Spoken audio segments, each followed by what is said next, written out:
It's safe to say at this point in time that a win seems all but out of the question for the Indian cricket team in that second and final test of the South Africa series. They're chasing over 500 runs.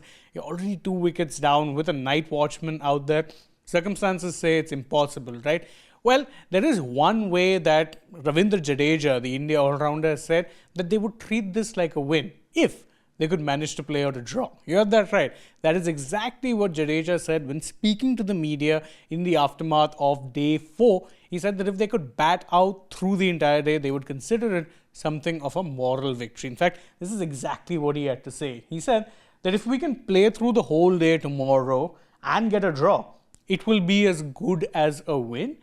Now, how the mighty have fallen. We've seen teams, Indian teams, steamroll opposition at home. And now we've got one of those players, a veteran, a senior stalwart, saying that if we can get a draw, it will be as good as a win. He did add that it's not going to be ideal, but it will still be better than being whitewashed. Yikes.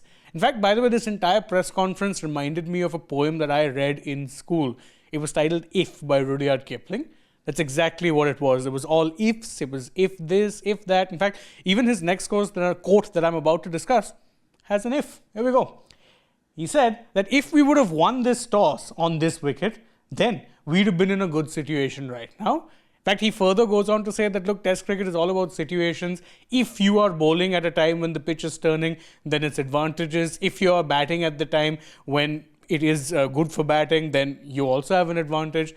As I said, so many ifs. Yet another if came about here where he said that no, toss also played a factor. Now again, I don't know how much I agree with him because quite frankly, I don't back this Indian team's ability to be able to bat on supporting wickets. But I guess he has to say something, and this was one of them. There was another one again where he said that, look, if a team is ahead, then you aren't worried about conditions. But if you're trailing, it plays with your mind. Why? He said this when he was questioned about why it is that the South African bowlers looked like they could extract so much more from the pitch. He said that no, they were bowling. We were also bowling at a time when the pitch was spinning. But they were bowling without that much pressure.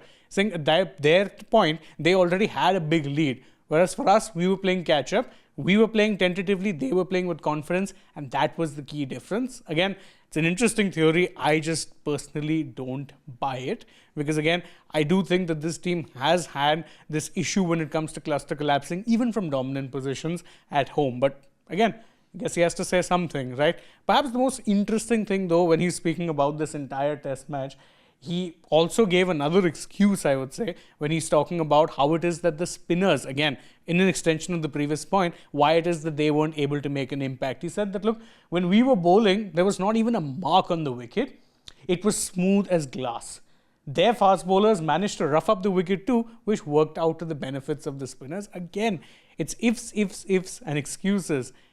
I don't understand what exactly the point was of this particular press conference because, again, there weren't that many concrete answers. He did say that, yes, this is a young team, but again, young teams in transition don't lose at home. In fact, it takes me back to an old English saying where he said that if ifs and buts were pots and pans, there'd be no work for tinker's hands. It's an old English saying which basically says, don't deal with hypotheticals, deal with what's in front of you.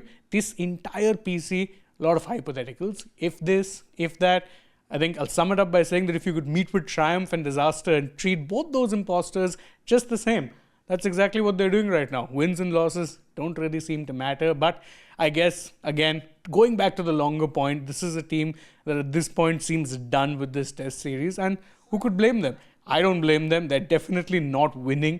Even a draw means a series loss. So I guess that's it. You're seeing a very defeated Team India right now. And I, for one, personally also really want this test series just done and dusted because, again, I don't think it can get much worse than this.